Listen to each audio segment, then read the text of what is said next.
చేద్దాం. ఎప్పుడు నీ ఊరు మొత్తం సెట్ అయినాక నీ ఊర్లో పక్కా మెజారిటీ వస్తుంది. ఒక్క ఓటన్నా అవతల పార్టీల కంటే నా బూత్లో ఒక్క ఓటన్నా ఎక్కువ మెజారిటీ ఇస్తా అని కంపల్సరీ నువ్వు అనుకున్నాక అప్పుడు నువ్వు మంచిగా షెల్ల దులుపు, ఎమ్లవాడల వాడు, కరీంనగర్వో, సిరిసిల్లవో, యాడికంటే ఆడుకో. కానీ బూత్ గెలవకుండా, నా బూత్ నా బాధ్యత అనుకోకుండా, నా బూత్లో నేను మెజారిటీ తేవాలి అనుకోకుండా, నా బూత్లో నేను ఇచ్చే మెజారిటీయే కేసీఆర్ని ముఖ్యమంత్రిని చేసింది అనుకోకుండా నువ్వు ఏమి చేసినా ఏమి చెప్పినా అది వ్యర్థం. కూసున్న కాడ ముచ్చట్లు ఎప్పుడు అల్కగానే చెట్ల మీద ఇస్తరాకులు కుట్టినట్టు చెప్పుడు మస్తుగా చెప్పచ్చు.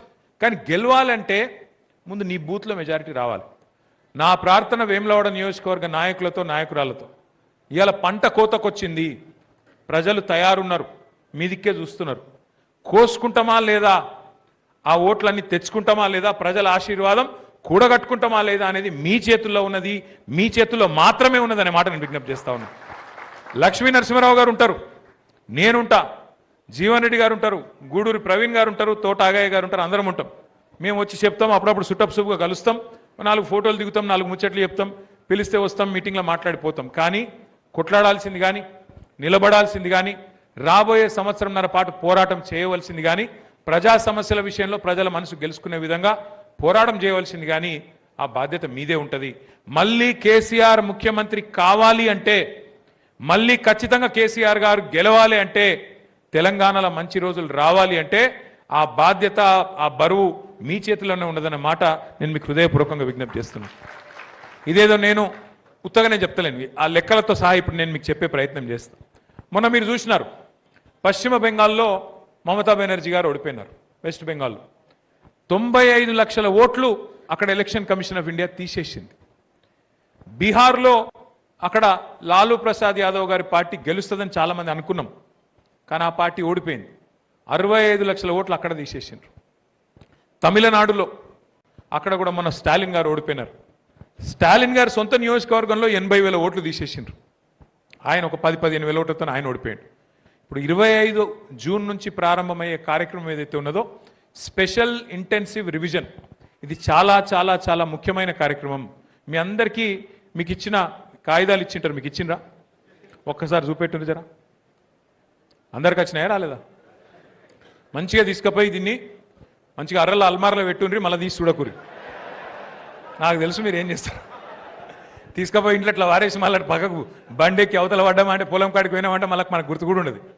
దయచేసి చాలా కష్టపడి మీకు విలువైన సమాచారం వల్ల ఉన్నది, చదువుండ్రి, అర్థం చేసుకోండి, 4 మాటలు చెప్తా అది కూడా విని మనసుకి ఎక్కించుకోమని చెప్పి నా ప్రార్థన.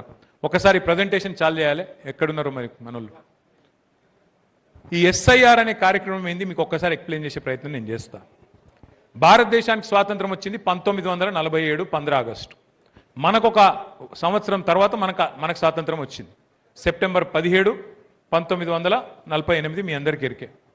స్వాతంత్రం వచ్చిన కొత్తలో పెద్దలు నెహ్రూ గారు, గాంధీ గారు, అట్లాగే పెద్ద మనుషులు చాలామంది కూర్చొని మరి ఎటు పోవాలి దేశం, కొత్తగా స్వాతంత్రం వచ్చింది, మనది మనం పరిపాలించుకోవాలి, ఎట్లా పరిపాలించుకోవాలి, ఏం చేయాలి, వివిధ దేశాల అనుభవాలు ఎట్లున్నాయి, అన్నిటి సమాహారంగా ఏం చేస్తే బాగుంటుందని ఆలోచన చేసి పెద్దలు భారతరత్న డాక్టర్ బాబాసాహెబ్ అంబేద్కర్ గారి నేతృత్వంలో ఆ రోజు ఒక కమిటీ వేసి, మీరు చాలా పెద్ద మనిషి, మీరు తెలివైన వాళ్ళు, మీరు నడపండి అని చెప్పి వారికి బాధ్యత అప్పచెప్తే, మరి వారు 3 సంవత్సరాలు కష్టపడి అందరితో చర్చించి మరి భారత రాజ్యాంగాన్ని రూపొందించారు. ఆ రాజ్యాంగం అమల్లోకి వచ్చిన రోజే గణతంత్ర దినోత్సవంగా మనం జరుపుకుంటాం. మీ అందరికీ కూడా తెలుసు. భారత రాజ్యాంగం యొక్క గొప్పతనం ఏంటంటే, ఇలా అంబానీ కావచ్చు, లేదా వేములవాడలో శాతరాజ్ పల్లెలో ఉండే ఒక దళితుడు, ఒక బలహీన వర్గాలకు సంబంధించిన ఒక బిడ్డ కావచ్చు, అంబానీ అయినా ఇక్కడ మన వేములవాడలో ఉండే ఒక సామాన్యుడైనా, రాజ్యాంగం ప్రకారం బాబాసాహెబ్ రాసిన కానూన్ ప్రకారం ఇద్దరికి ఒకటే ఓటు ఉంటుంది, ఆ ఓటుకు ఒకటే విలువ ఉంటుంది. ఇది ఇప్పుడు నేను చెప్తేనేమో అల్కగా అనిపిస్తుంది. వేరే వేరే దేశాలలో ఓటు హక్కు కోసం పోరాటాలు జరిగినాయి. అమెరికాలో చాలా కాలం నల్ల జాతీయులకు ఓట్లు లేకుండే. అమెరికాలో చాలా శతాబ్దాల పాటు మహిళలకు ఓటు హక్కు లేదు. కానీ మన దేశంలో డాక్టర్ బాబాసాహెబ్ లాంటి ఒక గొప్ప వ్యక్తి ఆ బాధ్యత తీసుకున్నాడు. కాబట్టే మొట్టమొదటి ఎన్నికల్లోనే అందరికీ సమాన ఓటు హక్కు, మహిళలకు కూడా ఓటు హక్కు కల్పించిన మహానుభావుడు డాక్టర్ బాబాసాహెబ్ అంబేద్కర్.